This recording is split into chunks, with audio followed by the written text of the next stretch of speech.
Hey guys, welcome to the next episode, 4, 5, I think this is maybe the 5th one. Now, do you remember in the last episode that I did say that I was going to record a podcast episode on the rapid fat loss? I'm going to extend that just out maybe a couple of more episodes because there's a few things I want to talk about first before I get into how to go about eating very low calories. And specifically this episode today, which is going to be what can you do versus what will you actually do? Now, it doesn't really sound that important, but I assure you, this can be the make or break of whether or not you actually get results. And this is going to provide a bit more context for, a rapid fat loss phase, so a phase where you actually do go very low in calories. So I have a rough outline of what we're going to talk about today. It might go on some tangents, so stick with me until the end because you will find at least some of the information helpful and valuable in here, I hope. As always, guys, if you find this information helpful, make sure you like, subscribe, comment, depending on where you're watching this from. And if you do find it really helpful and you think other people will, definitely share it around with your friends and or family, because I'm here purely just to make these, I suppose, just to help you as much as possible, especially for those people who don't have the funds or the means to pay for, coaching or training programs or anything that's been personalized. But to give you something to start thinking about in terms of how you can start approaching your own personal weight loss journey. So, if you're listening to this, you are primarily interested in one thing, and that is getting results. You want results. That's why you're here. You want to lose weight. We've established that. So, one thing that we care about, one thing we are trying to achieve is fat loss results. Preferably, the faster that we can get there, the better, the less it's going to drag on, so to speak. Now, you have to decide when you undertake a training and or fat loss program, what is it that you are capable of doing versus what will you actually do and stick to. So I'm always of the opinion that you should be doing the minimum effective dose that gets you basically 80 to 90% of your results, and then not doing any more than necessary. So I'm just by nature, I'm a lazy person. But having said that, lazy means I'm extremely efficient, meaning that anything I do in life, I'll do to the point where I can streamline it so efficiently that instead of having to do the same task that would take me 40 minutes each day, I would rather spend a week researching how I can do it the fastest way possible. Therefore, it only takes me now 10 minutes instead of 40 minutes. And that's my whole approach to training, nutrition, fat loss, keeping your results, etc. Now, depending on who you follow on Instagram, YouTube, any social media platform, everyone's going to be biased to their own personal way of training and or nutrition. Hopefully you're following someone who is very evidence-based, which we are on here on SBF Fitness. But you just have to be careful of who you listen to, because someone who you listen to who is talking about, contest prep and they're giving you dieting advice, the information that they're giving you is going to be highly relevant to what they're currently going through at the moment. So if someone's going through contest prep and they're like, you need to be training 5 days a week and you need to be hitting, 180 grams of protein per day, and you need to load your water at this time, for 99% of the population, at least for all the clients that I train, you don't need to go anywhere near those types of numbers and limits. So again, we're going back to the minimum effective dose. What is required for you to get the most fat loss in the minimal time whilst keeping as much muscle as possible with the least interference to your general life? So if you're just starting out, or even if you've gone through a fat loss phase, you've gained some weight back, and if you're starting again, you have to sort of decide, number one, how much interference can you handle to your current life? And number two, how lean would you like to stay for the rest of your life? Because the leaner that you do decide to get, the more of a lifestyle change is going to be required. Now, that's not necessarily a bad thing. If you're overweight, then definitely you do need a lifestyle change, because the lifestyle that you're currently living is not leading to a healthy outcome. You're carrying too much body fat, which can cause complications down the line. Heart disease, cardiovascular disease, and things like that. So it's not all just about aesthetics. We train primarily or lose weight primarily for health purposes first, And then from there, once you're in a healthy body fat range, we get you down to aesthetic purposes. How much leaner would you like to get? Do you want abs on the beach? Are you happy just maintaining a 34-inch waist? Whatever it is. So you have to just sort of decide what amount of interference you're willing to accept into your current lifestyle. Now, that's going to be dictated by how bad is your current lifestyle at the moment. Are you eating takeaway 5 days a week? If so, that needs to change. You can't do that anymore, and you shouldn't be doing that. But can you cut that down to 1 to 2 days a week takeaway per week and still get decent results whilst trying to lose fat? Probably yes, if you're being very meticulous about your calories. Are you an extreme yo-yo dieter? Do you go up and down huge amounts of weight throughout the year? Are there any eating disorders in your past? Are you only trying to lose a couple of kilos and you're already relatively healthy? So a lot of these things are going to play a role in terms of how much interference a new diet is going to play. Now, if we're purely talking about fastest possible results, if you said to me, Shannon, I want the absolute fastest possible fat loss results, you don't even care about muscle mass, what's the easiest, fastest way to just lose as much weight as humanly possible? Now, I don't recommend this, so don't follow this advice, at least for this next portion. But number one is eat nothing. That's it. If you eat absolutely 0 calories, that's the fastest way to lose as much weight as humanly possible. And this has been done in studies, and this has been done, if you ever see anyone who does like a 24-day fast or a 30-day fast, depending on how much weight you've got to lose, people will literally lose up to a pound per day, which is like a half a kilo per day. That's obviously based on how much you burn in a day, but that's basically the fastest possible way to lose weight. And the only way to increase that faster is to increase your activity on top of eating absolutely 0 calories. Now, don't do that. I don't recommend that you should do that, and ethically that is not correct. So, we know that you're not going to eat 0 calories for the next 3, 4, 5 months, all right? So, what can you do versus what will you do? So, the next option after eating absolutely nothing is eat as little calories as you can possibly handle. And again, we're not talking about maintaining muscle mass or health or any other markers. We're purely just talking about getting as much weight off your body as possible. So the next level up from there is eat as low as you can. Eat as low as you can possibly handle, maybe a head of broccoli for the day, and then that's it. So that's as little calories as you can get away with to lose as much weight as possible. Now again, health purposes, I don't recommend that. I'm just giving you concrete examples. Now, the next part past that, if you care about your physique and how you look at the end of a transformation, which I do hope that you do, is you want to be making sure that you're eating enough protein, you're getting at least some adequate fats within your diet, and you still stick to eating as little as you can. Now, this is going to be context dependent depending on how much body fat that you carry, because my philosophy is that at the start of a diet when you're the most overweight, and this is dependent on whether or not you're classified as already very lean or if you're morbidly obese, that's going to dictate how low in calories you're allowed to go. And I'll talk about that in a moment. But basically, if you're overweight, if you're obese, morbidly obese, you essentially, and this is where I start to come in and actually start recommending these styles of diets, which is basically things like protein sparing modified fast and things like that. But basically, you have a protein requirement that you would need to maintain muscle mass, especially if you're weight training throughout the week. Get your minimum protein requirements in a day, and then keep all other calories as minimal as possible.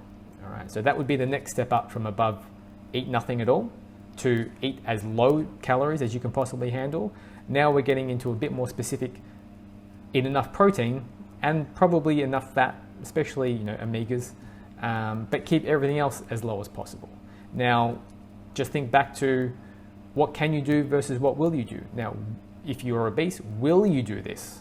And can you do it? Yes, absolutely, you can do it. If I told you only eat these foods, you definitely could do it. But will you do it? And how much of an intrusion is that going to be to your current lifestyle? Now, the next step up from that is if you can't stick to just a very low calorie diet, eating protein and just veggies and fruits and keeping calories as minimal as possible, and I'm talking around the 800-ish calorie range per day to maybe 1,000, from there you can keep increasing your calories to a point whereby you can still eat quite low calories, but it's more than eating as little as possible. So as an example, if your maintenance calories are 2,000, and I'm just using a typical female estimation, between 1,800 to 2,300. So let's say it's 2,000 calories a day.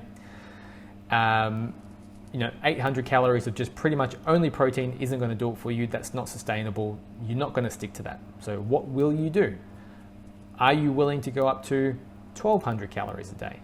Are you willing to go up to 1,250? Are you willing to go up to 1,300? Is 1,300 your then sweet spot for maximum results with the least intrusion to your lifestyle? For you, it may have to be a little bit higher. It may even be up to 14 or 15 or 1,600.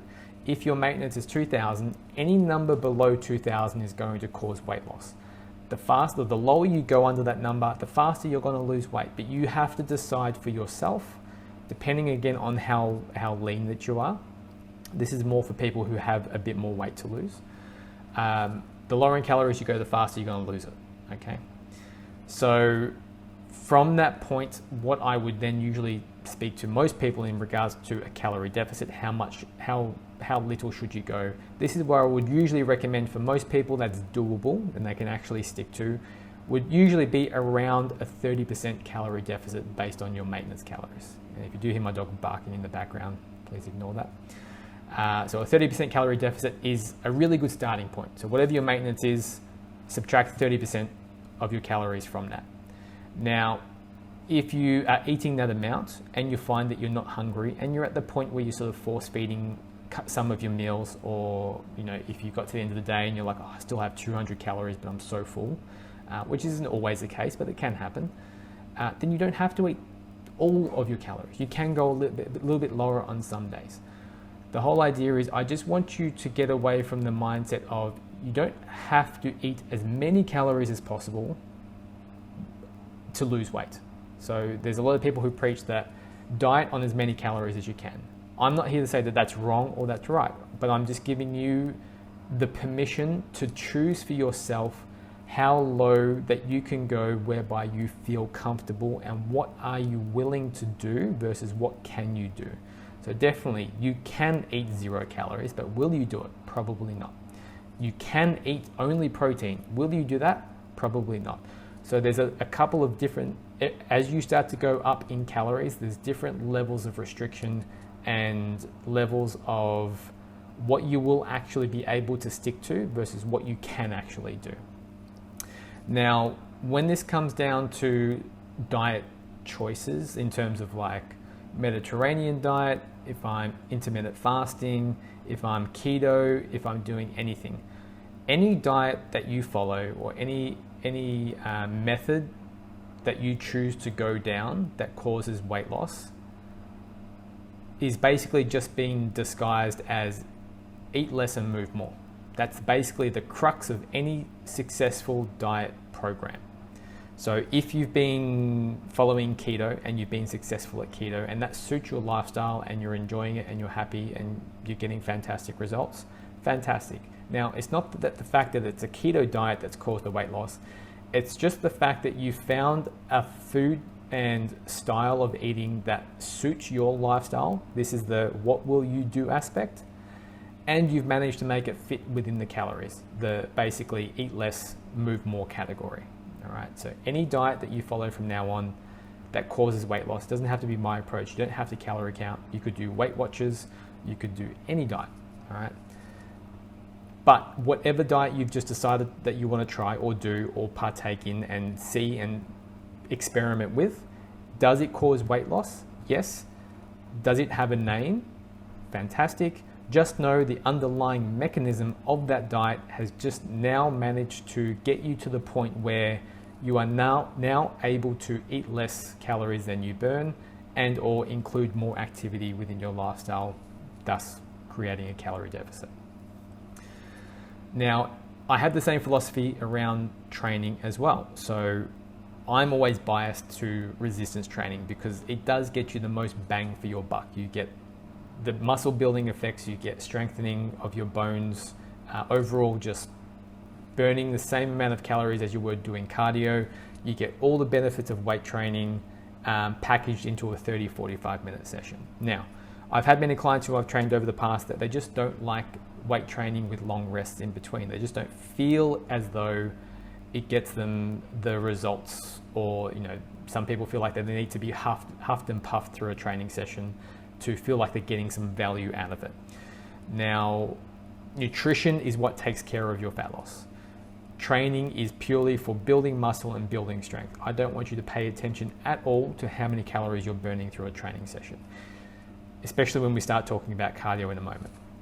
So again, we're here is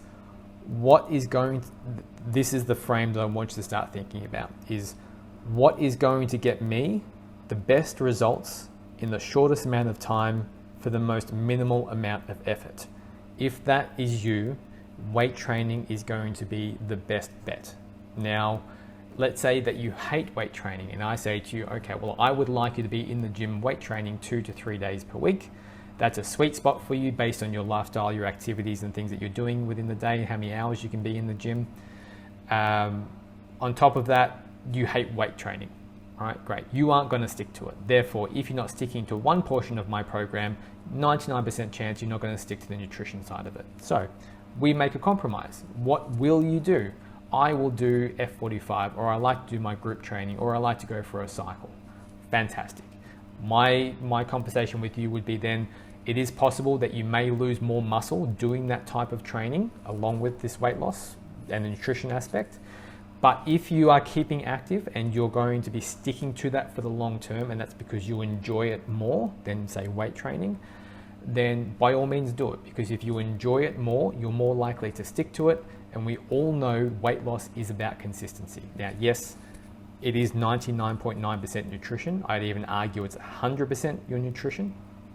But usually most people, if you're not putting some physical effort into your body, like weight training, biking, cardio, group classes, Pilates, whatever you like to do, then usually the nutrition side falls by the wayside. All right, so that's your training aspect.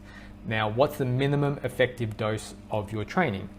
Minimum effective dose is 2 very hard sessions per week. All right, that's I would say the bare minimum. Now, ideally 3 days is going to be a bit more ideal. It allows you to spread out your training a little bit more through the week. You don't need to be in the gym for a great deal of time, half an hour, maybe 40 minutes at most. Depends on your training age and how advanced you are. Obviously, if you've been training for 5, 10, 15 years, you probably need to be in the gym more, just because you need to take more rest, you need to split up your body parts more, etc. Anyway, I'm going on a tangent.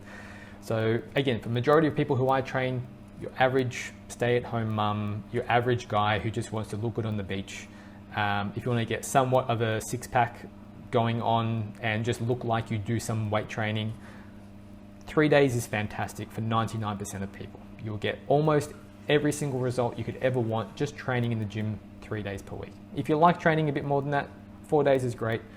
But my belief is the gym shouldn't consume your life. You shouldn't be that Instagram model who's posting all about their training and their fitness journey every single day, sharing every single food that they eat. I do this because I get paid for this. This is my job. This is my living. If I didn't do this for a job, you'd never see any of my training or any of my food, unless you're in the gym and you ask me about it. So be humble about it. Just go in, do your thing. Don't worry about how you look in the gym. You're in the gym so you can get to your goal with the most effective and minimal dose that you can, and then you get out of the gym and get on with the rest of your life. Now, when it comes to cardio as well, I'm a bit biased. I hate cardio. At the most I'll ever really do is some walking on the treadmill, and I might chuck on some Netflix or a cartoon like an anime or something like that. Whatever I feel like watching at the time. But in terms of, again, minimal effective dose, unless you're a very, very small sedentary female, you probably won't ever need to do any cardio to assist weight loss, because the amount of calories that you burn on a cardio machine, let's say you're doing a 20-minute walk, or let's say a 30-minute walk for argument's sake, on the treadmill, you might be lucky to burn 200 calories. Now, in my opinion, the easiest, fastest way to avoid that situation and doing cardio on the treadmill and spending just more time doing more activity would be just to simply eat 200 calories less. And it's going to get you exactly the same results. So for people who are really interested in training and they just like to be moving a lot of the time, what will you do? Extra calories, cardio, just for a slight extra calorie burn, provided your intake stays consistent. Is that doable for you, or can you do that? Probably yes, you can do that. But if you're a really busy stay-at-home mum, you're with your kids all day, pickups and drop-offs, or a dad, doesn't matter. Doing an extra 45 minutes of cardio each day is probably not going to be feasible for you. So you don't need to do cardio, because you can simply just eat some slightly lower calories and it'll get you the same results. So cardio, can you do it? You can, but at what trade-off? You know, some people just view cardio as a stressor and it's just not worth the extra stress. Some people love cardio and then they just want to include a whole heap of cardio on top of their training program. So you have to decide what's worth it to you. Now, the downside with heaps of training is sometimes people do start to increase their appetite. So there can be there's a bit of a balancing act with how much activity that you do. So, 3 days a week is pretty comfortable. It doesn't really change your appetite too much.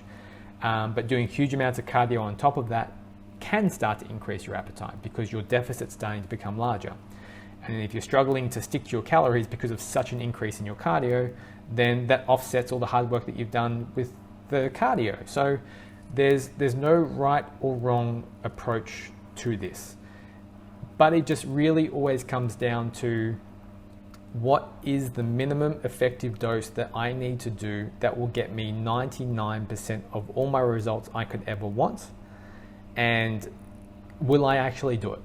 Just ask yourself. So anytime you decide to embark on a new training, fitness, nutrition program, doesn't matter how complicated or how simple it sounds, you just have to ask yourself, will I be able to complete this? That's it. Will I do it? Now, yes, it does take practice sometimes, and there's things that you may have to learn. So in my opinion, weighing and tracking your food is the easiest, fastest way to know exactly how much energy goes into your body versus trying to guesstimate food and food portions. And sometimes things might be slightly bigger in portions and less in portions and things like that. Now, just going and touching on the social aspect, I'm assuming that you don't want to live a competitor life. So someone who gets on stage in a thong and competes in a bodybuilding competition, those types of people have insanely strict training routines and insanely strict nutrition protocols. And that's because that's a competition. They're basically an athlete. Now, I'm assuming you still want to go out with friends and family and probably have a couple of drinks on the weekend and eat some cake and go to the movies and have popcorn with your kids or your partner, boyfriend, girlfriend, whoever. I'm assuming you have a lifestyle that you would like to somewhat keep outside of your training and or nutrition. That's me as well. So I'm exactly the same as you. So you don't need to go to those extremes to get results. People think that you have to do crazy stuff to get results. You don't. It's 99% consistency of sticking to your calories, getting in some basic weight training, getting enough sleep per night, and doing that for as long as it takes to get you down to where you want to be. Now, depending on what's happening in your life at the time, a diet that worked previously, so you may have done 24-hour fasting in the past and that worked fantastic for a time, and then now, because you've just changed your job and you're now socially obligated to have morning breakfast because that's just what the boss demands, you just can no longer fast anymore. It doesn't mean that you're broken or there's anything right or wrong with you, or it's just a lifestyle change that you have to accommodate for, and you just now have to accommodate for some extra calories in the morning that you never used to have to eat. And that's just because of a lifestyle choice that you made. So just understand that your lifestyle choices will change, and that will change how you diet and how you train. If you accrue an injury at some point, let's say you dislocated a shoulder. Just recently I had a client who busted her ankle. So she can't at the moment do any heavy squatting or lunges or anything like that. But we can still do a lot of training, but we just have to work around the current injury. So you can still do a lot of work even though you might be handicapped in some areas. There's certain things you just can't do, or at least not efficiently. But what it always comes down to is, what can you do? What will you do? And are you going to stick to that for at least the next 3 to 6 months? Now, when it comes to results, fat loss is relatively a weeks, days sometimes, but weeks and months process.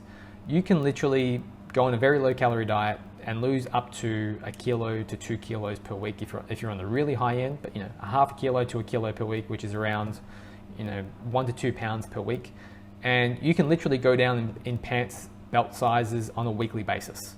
So you can get instant feedback on a weekly basis in terms of how your results are going in regards to your physical changes in fat loss. Fat loss is relatively fast. When we're talking about training and building muscle, if you want to just add a substantial amount of muscle to your body, that's a month and a year's process. So usually when people start their weight loss journey, they have some sort of image in their mind of what they want to look like at the end.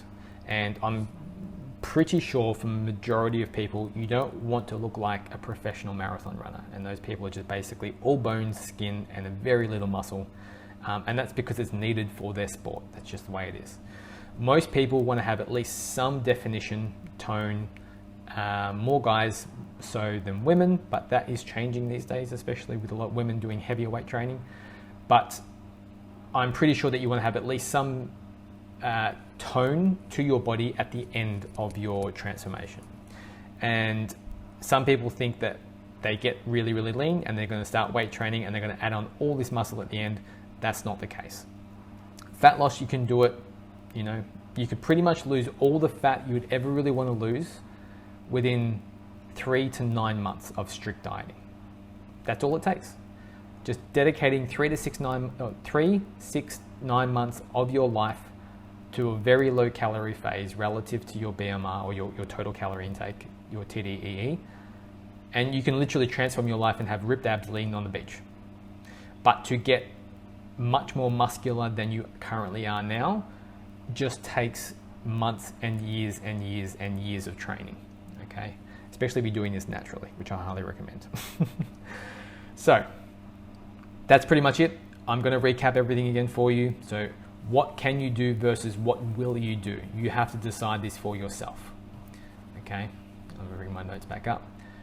We are here for one reason. We care about results. Is the current program, nutrition training program, getting you the results that you want?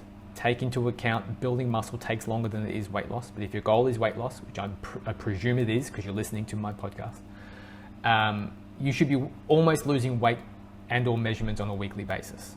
If you are not, something is going on. So you need to fix that. What is that? Probably eating too many calories. How much of a lifestyle interference are you willing to accept? Some diets and some protocols or some levels of calories are just too much of an interference to the type of lifestyle that you want to lead. Now, yes, this is a topic for another podcast. Your low calorie phase is going to look very different to your maintenance phase, and what you can do with those calories at your maintenance phase and the lifestyle that you lead will be very different to the very low calorie phase. Anyway, going back to the main points. How bad is your lifestyle at the moment? How severely overweight are you? Are you just losing a couple of kilos? Therefore, it sounds like you're relatively healthy and lean. Or are you severely overweight, and do you need an overhaul of your lifestyle? So how much of that change are you willing to accept? Fastest possible results. Eat nothing. Don't do that, just saying. But eat nothing at all for a month. You will lose, that's the fastest way to lose weight. But from there, if you're not willing to do that, and I don't recommend that you do that, what level of steps above that, how many layers are you willing to go up before you stop? And that's a comfortable level for you. Any other diet that you follow that causes weight loss is basically just disguised as we managed to get you to eat less and move more, because that's the crux or the very basics of any successful weight loss and diet program. Whether you like to be keto, paleo, it doesn't matter. It's managed to get you to eat less and move more. Training wise, how much time can you commit to weight training? I personally believe most people can definitely get into the gym 2 to 3 days a week. If you can't manage that, are you serious about building some strength and building some muscle?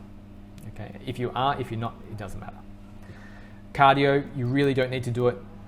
I'd argue only the people who really need to do cardio are of the smallest stature, 50 kilos, maybe less, sedentary desk workers, maybe in that instance.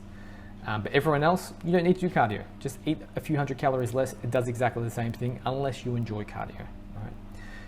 Just think to yourself, what's the minimum effective dose that will get me 90% of the results? And that is your total calories, consistent weight training, sleeping 8 hours every night, and just doing that until you get to your result. Okay? And that is it, guys. Hope you found this helpful. Hope you found some nuggets in that. And I hope I've taken away a little bit of confusion around weight loss, how low you can go, what's the fastest possible ways to lose weight, bare minimum effective doses. Okay. As always, if you have any questions, you can reach out to me on any of the platforms that I'm on. I'll be hopefully releasing another episode next week, and please send me any questions that you do have. I'm always happy to help out wherever possible. All right, guys, I'll see you in the next episode.